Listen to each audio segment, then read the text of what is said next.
សួស្តីអ្នកគ្នាចឹងនេះយើងមកបន្តនៅស្ទើររឿងដំណើរស្វែងរកឃាតកររបស់យើងបន្តទៀតហើយនៅថ្ងៃនេះយើងនឹងធ្វើ3ភាគសម្រាប់ចែកជូនគ្នាយើងទស្សនាតែម្ដងណាមួយទៀតក៏ជាកាដូសម្រាប់បងប្អូនទី12ដែលជាបេក្ខជនប្រឡងឆ្នាំនេះពីខ្ញុំតើមានអ្វីច្រើនតែក្រៅពីជូនបងប្អូនដែលទទួលបានភាពជោគជ័យគ្រប់គ្នាសំខាន់ខ្ញុំខ្លាចតែមេភ្លៀងតែមេភ្លៀងនឹងសម្រាប់លេងការតែម្ដងចាស់ស្ដែងដូចជាឥឡូវចឹងចាប់ផ្ដើមមកតិចហើយអញ្ចឹងតោះកុំឲ្យបងអងទៀតយើងចូលទៅកាន់សាច់រឿងតែម្ដងចាប់ផ្ដើមសាច់រឿងមកកាប់យុទ្ធតង់ទី3ក៏បានចាប់ផ្ដើមតង់ទីងក៏យកកៅអីមួយគប់ទៅកាន់យន្តកងតែគេក៏អាចគេចផុតបានបើទោះបីជាចឹងចាប់នៅកៅអីមកសាជាថ្មីគប់ទៅម្ដងទៀតយន្តកងគេក៏នៅតែព្យាយាមគេបណ្ដាយកតុកយកកៅអីនៅមករៀងផ្លូវតុងទីងម្ដាតែតុងទីងក៏បានដកយកនៅធ្នូរបស់គាត់បាញ់ទៅកាន់គេជាច្រើនតុងទីងគាត់អត់មានបធូរដៃអ្វីតែបាញ់យកតែម្ដងយន្តកងវិញគេក៏ព្យាយាមគេចប្រតិសិនជុំវិញសំណាក់នេះដល់ហើយតុងទីងលើកនេះក៏លេងបាញ់មួយហើយដកយកនៅក្របធ្នូ3មកបាញ់ទៅកាន់យន្តកងបើទោះបីជាចឹងយន្តកងក៏នៅតែអាចទប់ទល់បាន2តែទប់ទល់បានតែ2ប៉ុណ្ណោះព្រោះតែក្របធ្នូមួយទៀតអាចហោបប្រតិសិនដូចជាធ្នូរបស់តុងឡៃចឹងក្រេនេះក៏បានហោបមកកាន់តុងឡៃយ៉ាងលឿនតែមិនចំទេឆ្លៀតរកានៅពេលដែលគេភ្លេចខ្លួនតុងទីងក៏បានបាញ់ទៅមួយក្របជាប់គេនឹងយកជាងខណៈពេលដែលយន្តកងព្យាយាមរើបំរាស់នោះតុងទីងក៏បានបាញ់មកជាច្រើនក្របទៀតរើលែងរួចបែបនេះក៏បានសម្លឹងទៅកាន់តុងទីងខឹងខ្លាំងមែនទែនតុងទីងក៏បានដើរចូលមកឈ្មោះទឹកមុខដល់កំណាចចាក់បាគេមកសួរតើកូនចៅរបស់ឯងណែណាយន្តកងក៏មានការផិតភ័យហួចបន្តិចកូនចៅរបស់គេក៏បានបើកទ្វារមកបន្តមកតុងទីងក៏បានមកពិនិត្យមើលស៊ីលីនបន្តិចគាត់ក៏បានដាស់គេប្រាប់ថាគាត់ដឹងថាគេភ្ញាក់ហើយតែបើទោះបីជាចឹងស៊ីលីនក៏នៅតែមិនដឹងខ្លួនតុងទីងគាត់ក៏ថានៅធ្វើពុតទៀតមែនទេរួចក៏បានយកដៃមករកនៅចាប់ក្បាលរបស់គេតែខណៈពេលនឹងដែរមាត់របស់ស៊ីលីនក៏សាត់ទៅបានបញ្ចេញនៅពឹសមកជាសំណាងលោដែលគាត់អាចគេចផុតបានតែពីរនាក់នេះមិនសំណាងដូចគាត់ទេក៏បានត្រូវពើស្ដាយដូចក្តីឈឺចាប់ឆ្លៀតឱកាសល្អស៊ីលីនគេក៏បានផ្លាត់ទីជឿនលឿនមករកនៅរត់គេចតែតុងទីងមិនបណ្ដោយឲ្យគេរត់បាននៅងាយស្រួលតែគាត់ក៏បានមកមួយគ្រាប់ស៊ីលីនក៏វាយចេញតែគ្រាប់ព្រួយនេះបានផ្លាត់ទីដល់ខ្លួនឯងវិលត្រឡប់មកវិញចាក់ចំរាងកាយរបស់គេតុងទីងក៏បានថែមមកមួយគ្រាប់ទៀតក៏ធ្វើឲ្យស៊ីលីនបានខ្ទប់នឹងជញ្ជាំងតុងទីងក៏បានមកសួរតើអ្នកណាជាអ្នកបរិញ្ញាបត្របច្ចេកទេសនោះមកឲ្យគេហើយតើឯងដឹងទេថាមនុស្សដែលឯងបានសម្លាប់គឺជាមូធីនូតែស៊ីលីនមិនតែបានឆ្លើយថែមទៅបានសោយឌឺដងទៀតយន្តកងក៏បានយកកៅអីមួយមកសង្កត់ទ្រូងរបស់គេនិយាយផងដែរថាគេគួរតែដឹងហើយអំពីពិធីជួបជុំវីរៈបុរសជាមួយនឹងអ្នកកាយបិសាចដូច្នេះឯងគួរតែឆ្លើយតាមសម្រួលបើមិនចង់ឲ្យយើងធ្វើទរណកម្មកាន់តែខ្លាំងតុងទីងក៏ព្យាយាមឲ្យគេនិយាយផងដែរស៊ីលីនគេដោយសារតែឈឺចាប់ខ្លាំងពេកនោះក៏យកប្រំប្រាប់ហើយអ្នកទាំងពីរលើវិញនេះក៏បានសម្បាចិត្តបន្តិចតែនេះยังមិនទាន់បានពីម៉ាត់ស្រួលបួផងក៏ស្ទើរតែមានដៅមួយបានចាក់ទម្លុះរាងកាយរបស់គេថែមទាំងធ្លុះជើងយន្តកងទៀតអ្នកគ្រប់គ្នាឃើញបែបនេះក៏មានការតក់ស្លុតយ៉ាងខ្លាំងបរិមម្នាក់នោះក៏បានដកដៃទៅវិញយន្តកងក៏មានការឈឺចាប់សួរទៅកាន់គេតែឯងជាអ្នកណាមិនបានចាំបំផ្លាញពិធីជួបជុំវីរៈបុរសអញ្ចឹងមកលឿនក៏បានតមកវិញថានៃការបិសាចសំតែនឹងទទួលទោសប៉ុន្តែការជួបជុំវីរៈបុរសនៅក្នុងជោគទ្វារអតិរេកនោះគឺផ្ទុយគ្នាយ៉ាងខ្លាំងជាមួយនឹងសារតនកម្មឋានសួគ៌ឬក៏អាចហៅបានមួយទៀតថាគឺជាសំណាក់កាត់ក្តីគន់សងយន្តកងក៏បានសម្រុកចូលនិយាយទៅកាន់គេនេះគឺមិនមែនជារឿងដែលឯងត្រូវខ្វល់ទេបើទោះបីជាចឹងក៏នៅតែមិនមែនជាដៃគូថែមទាំងត្រូវបានគេវាយចំរបួសទៀតតន្តែនេះវិញក៏បានដើរទៅពិនិត្យមើលដង្ហើមរបស់ស៊ីលីនហើយអានេះទៅពេលនេះវិញក៏នៅតែបន្តប្រយុទ្ធយន្តកងបើទោះបីជាព្យាយាមវាយយ៉ាងណាក៏នៅតែមិនអាចវាយត្រូវថែមទាំងពេលនេះទៅបានមកលេងជន់ទៅកាន់របួសគេម្ដងទៀតសង្កត់ទៅមួយទំហឹងគេក៏បានស្រែកដឹកក្តីឈឺចាប់បន្តមកលេងក៏បានតតទៅកាន់យន្តកងមួយជើងរួចក៏បានដកដៃសម្រុកចូលមកនៅផ្ដាច់ជីវិតរបស់គេតែក៏ទៅបានតុងទីងបាញ់ខាត់ក៏បានដាក់នៅក្រោមមួយទៀតតម្រង់ទៅកាន់គេ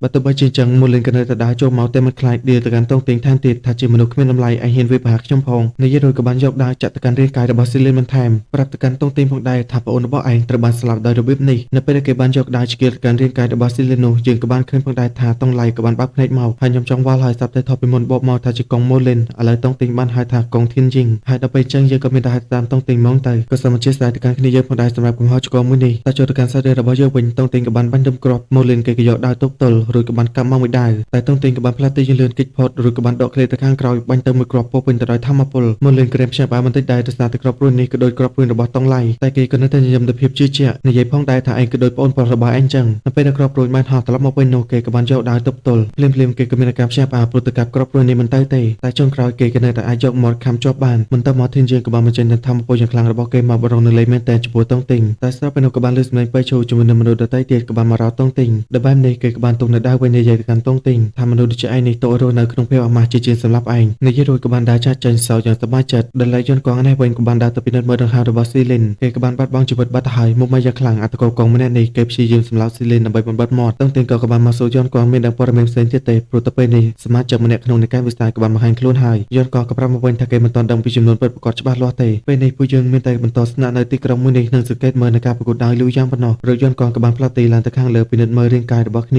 ាគេពីរនាក់ទៀតបន្តមកក៏បានដូរយកនៅផ្លាកសម្គាល់ខ្លួនរបស់ពួកគេមកតុងទីងនេះវិញក៏កំពុងតែពិនិត្យមើលរាងកាយរបស់ស៊ីលីនផងដែរស្របពេលនឹងពេលឈូជាមួយនឹងឈឺតងក៏បានមកដល់គេក៏បានហៅទៅកាន់សាច់ច្បងរីឯតុងទីងពេលនេះក៏បានពិនិត្យឃើញអ្វីចម្លែកនៅលើបាតជើងរបស់គេយកមកហិតមើលក៏ដឹងហើយថានេះគឺជារងសេវបន្តមកស្រីក៏បានកាត់មកដល់ថ្ងៃទី2នៃការប្រកួតដើរលូយ៉ាងនេះវិញមនុស្សម្នាជាច្រើនក៏នៅតែបន្តស្វែងរកវិញជ្រាវប្រសងធានឡងក៏បានប្រកាសការប្រកួតដើរលូយ៉ាងចាប់ផ្ដើមព្រមទាំងបានសួរពួកគេថាអ្នកណាជាអ្នកឡើងប្រកួតស្របពេលនឹងដែរមនុស្សម្នាក់ក៏បានផ្លាត់ទីទៅយ៉ាងលឿនដែលគេគឺជាសិស្សមកពីមណ្ឌលសភាពេញដែលស្ថិតនៅក្នុងទីក្រុងឈៀងជៅមានឈ្មោះថាផឹងឈីសំការណែនាំផងរួចផឹងឈីក៏បានមក បន្តថាគេធ្វើដំណើរមកទីនេះដើម្បីប្រកួតដើរលូយ៉ាងទទួលបានជើងឯកគ្រាន់តែជារឿងបន្តបន្សំប៉ុណ្ណោះរឿងដែលសំខាន់នោះគឺគេចង់ស្វែងរកនារីក្លាហានម្នាក់ធ្វើជាដៃគូទន្ទឹមនឹងនោះដែរក៏មានមនុស្សបានស្វែងប្រាប់គេឈុំនិយមមិនសមហេតុផលទៀតទៅឬក៏បានបបួលផឹងឈីដើម្បីប្រកួតជាមួយនឹងគេហើយម្នាក់នៃគេក៏មានឈ្មោះថាឆឹងហេងអាគ្នាណែនាំខ្លួនមិនទាន់ចប់ស៊ូផងក៏វាយគ្នាម្ដាយធ្លាក់ចូលទៅខាងក្រោមវិញបាត់រួចផឹងឈីក៏នៅតែបន្តរៀបរាប់អំពីខ្លួនឯងប្រាប់ទៅកាន់អ្នកនិយមដែលបានមកចូលរួមស្រាប់ពេលនឹងដែរបងប្អូនខ្លួនទាំងពីរក៏បានបង្ហាញខ្លួនមកដែលម្នាក់គឺមានឈ្មោះថាលាវស៊ីនិងម្នាក់ទៀតគឺជាលាវស៊ីសានផឹងឈីនៅក្រាំងមើលមកបន្តិចដែរមើលសុំនិយាយចប់សិនមើលប្រញាប់មកម៉េះប៉ែតែនៅតែពេលមិនឲ្យគេនិយាយទៅបែរច្រឡំឡើយក៏បានសម្រុកចូលចាក់ទៅកាន់គេស្របពេលដំណើរគ្ន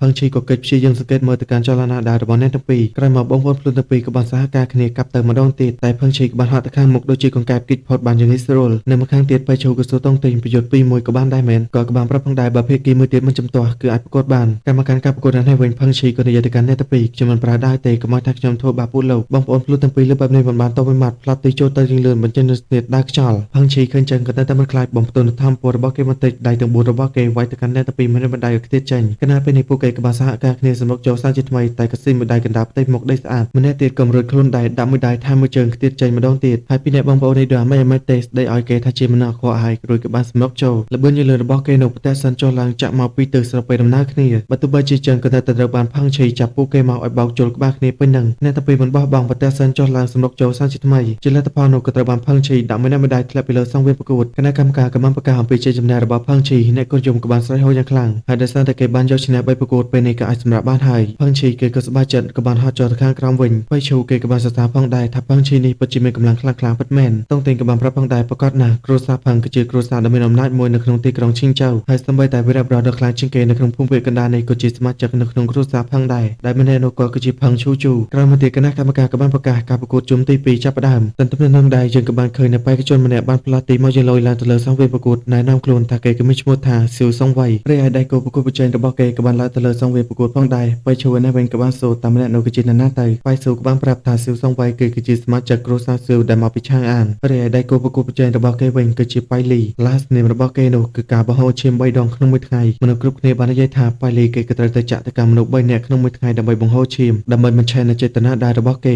បៃឈូនោះគ្រាន់តែស្ដាប់ក៏ចង់ព្រឺសវល់ដែរលោកថែមទៀតបច្ចេកទេសដើរហើយណានរបស់គេនោះមិនបានជាអាក្រក់ខ្លាំងម្ល៉េះហើយជាស្ដាយអ្នកទាំងពីរនេះគឺជាមនុស្សមកគ្រួសារតែមួយទេបៃស៊ូក៏បានបន្តកូនប្រុសទាំង7នាក់ដែលមានទេពកោសល្យខ្លាំងក្លារបស់គ្រួសារសៀវត្រូវបានសម្លាប់នៅសមរភូមិប្រឆាំងជាមួយនឹងនិកាយបិសាចនៅក្នុងចោទទ្វារអន្តរជាតិហើយចាប់តាំងពីពេលនោះមកគ្រួសារសៀវបានធ្លាក់ដុនដាបយ៉ាងខ្លាំងសូម្បីតែក្បាច់គុណប្រចាំគ្រួសារអ្វីនោះក៏មានចំណុចខ្វះខាតដែរតែជាងយាននេះក៏មានអារម្មណ៍ថាសៀវចុងវ័យគេក៏បានគណនានៅជំហានបានច្បាស់លាស់យ៉ាងខ្លាំងហើយពិតជាដោយអ្វីដែលអ្នកមានអារម្មណ៍ដឹងមែនពេលនេះឆុងវ័យក៏បានហោះឡើងទៅខាងលើវាយចូលមកពេញទំហឹងចំហាយធម្មពលក៏បានផ្ទុះបំផាំងនៅបៃលីចេញឆុងវ័យគេក៏បានញញឹមតែស្ទើរពេលនោះតិចរបស់គេក៏បានស្រាប់លើនៅកញ្ញាម្នាក់បានស្រែកជំទាវមកយ៉ាងខ្លាំងហើយនាងក៏កំពុងតែស្រែកលើកទឹកចិត្តឲ្យឆុងវ័យឲ្យប្រើប្រាស់បច្ចេកទេសដ៏ខ្លាំងរបស់គេដើម្បីកម្ចាត់ទៅកាន់បៃលីទៅឆុងវ័យលឿនចឹងនោះក៏មានកម្លាំងចិត្តព្រឹសយកលំពែងរបស់គេចាក់ទៅកាន់បៃលីមួយទំហឹងធ្វើឲ្យគេធ្លាក់ចុះពីលើសង្វេនប្រកួតចៃចំណែកក៏បានធ្លាក់លើឆុងវ័យប្រពន្ធរបស់គេនោះក៏បានស្រែកហូរយ៉ាងខ្លាំងអាពេលនេះក៏និយាយមកហើយជំទាវម៉ែចែតែចែនៅមិនស្លូតនោះឡើយក៏បានស្ដីឲ្យទៅកាន់គេវិញអាម៉េចខ្ញុំហូរឲ្យប្តីរបស់ខ្ញុំតែខុសដែរមែនចុះត្រង់ពីអ្នកបងប្អូនខ្លួននោះព្រួតវ័យផឹងឈីតែម្នាក់ឯងអាពេលឯងមកលូកមាត់ផងទៅ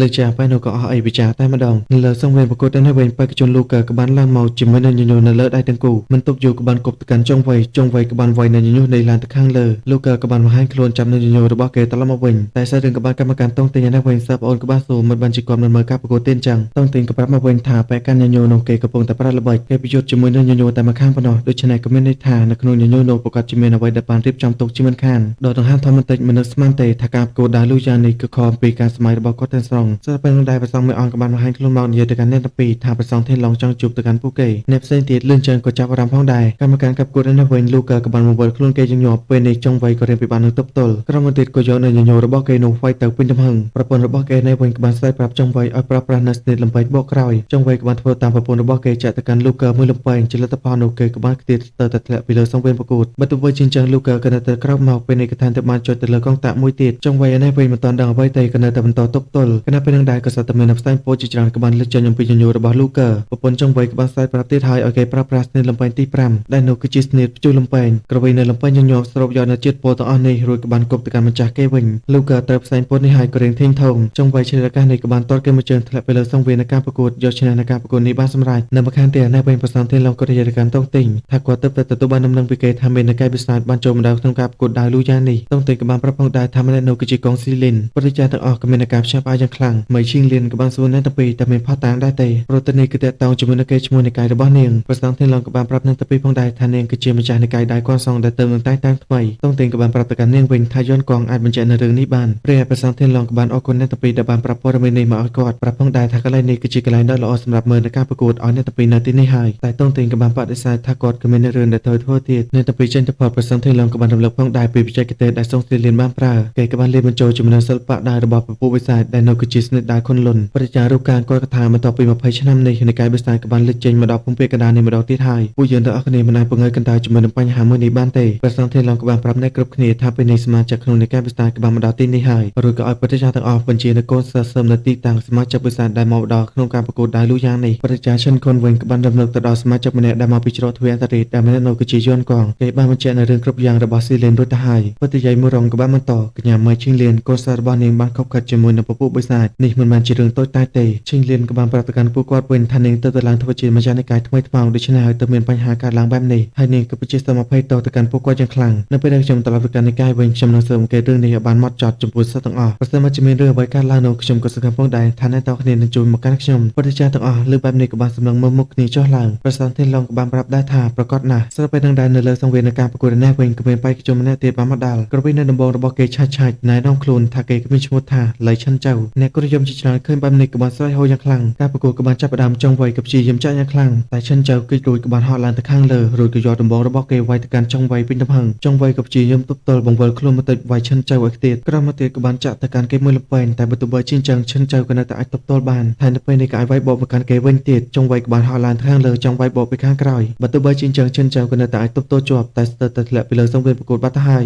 វៃឈូនឹងតង់តែនេះវិញពេលនេះអ្នកទាំងពីរក៏កំពុងតែដើរបណ្ដាមើលទៅកាន់ការប្រកួតបណ្ដាស្របពេលនឹងដែរប្រសាងតាន់ស៊ីក៏បានប្រាប់ទៅកាន់ពួកគេថាមូធីណូក៏ធ្លាប់មកប្រយុទ្ធក្នុងការប្រកួតដើរលូយ៉ាងនេះដែរអ្នកទាំងពីរក៏បានអន់គោរពទៅកាន់គាត់ក៏បានរំលឹកកាលពី24ឆ្នាំមុននៅលើសង្វេនប្រកួតកាលពីពេលនោះគឺជាការប៉ះទង្គិចគ្នារវាងលោកគ្រូរបស់ឯងជាមួយនឹងផឹងឈូជូនៅពេលដែលអ្នកទាំងពីរបានចាប់ផ្ដើមប្រយុទ្ធគ្នាបាត់ទៅហើយនោះក៏ស្ទើរតែមានដំណឹងបានប្រកាសថានៃការបិសាចបានវាយលុកមកកាន់ច្រកទ្វារអន្តរជាតិក្នុងអំឡុងពេលនោះដែរកម្ពុជាភ្នំតៃហាងដឹកនាំដោយកើយ៉ាន់យឺក៏បានមកឡោមព័ទ្ធសាសៅលិនដូច្នេះហើយមូធីណូជាមួយនឹងផឹងឈូជូក៏បានសម្រេចចិត្តឈប់ប្រយុទ្ធគ្នាត្រឹមតែប៉ុណ្ណេះរួចអ្នកទាំងពីរក៏បានបែកចែកគ្នាមូធីណូទៅប្រយុទ្ធប្រឆាំងជាមួយនឹងនៃការបិសាចរីឯផឹងឈូជូវិញក៏ទៅប្រយុទ្ធជាមួយនឹងកម្ពុជាភ្នំតៃហាងពួកគេក៏យកនៅការប្រយុទ្ធនេះសម្រាប់ចាញ់ឈ្នះនៅការប្រកួតដើរលូយ៉ាងអ្នកណាដែលអាចយកឈ្នះបានគឺជាជើងឯកនៃការប្រកួតដើរលូយ៉ាងឆ្នាំនោះបេឈូស្ដាប់មកដល់តំណេក៏បានសួរគាត់តែលោកគ្រូរបស់ខ្ញុំជាអ្នកយកឈ្នះមែនទេគាត់ក៏បានប្រាប់បន្តថាមូធីណូបានចំណាយពេល4ឆ្នាំដើម្បីបណ្ដេញនៃការបិសាចចេញបន្ទាប់មកគេក៏បានទៅស្នាក់នៅទីស្នាក់ការកណ្ដាលនៅភ្នំបញ្ច្រាស់វិញតុងតេងក៏បានសួរទៅកាន់គាត់បើលោកគ្រូរបស់ខ្ញុំគឺជាវីរបុរសពិតមែនចុះហេតុអ្វីបានជាមនុស្សគ្រប់គ្នាស្អប់ខ្ពើមគាត់បែបនេះព្រះសង្ឃតាំងស៊ីក៏បានប្រាប់ពីបញ្ហាមួយនេះគឺពឹងផ្អែកទៅលើអ្នកតាពីហើយដើម្បីសើអង្កេតដល់ខ្លួនឯងដែលនៅក្នុងកាប់គោណាវិញអ្នកតាពីក៏នៅតែបន្តប្រយុទ្ធកាប់ទៅកាន់គ្នាចុះឡើងក្រោយមកឈិនចៅក៏បានហោះមកចង់សំពងទៅកាន់ចុងវៃ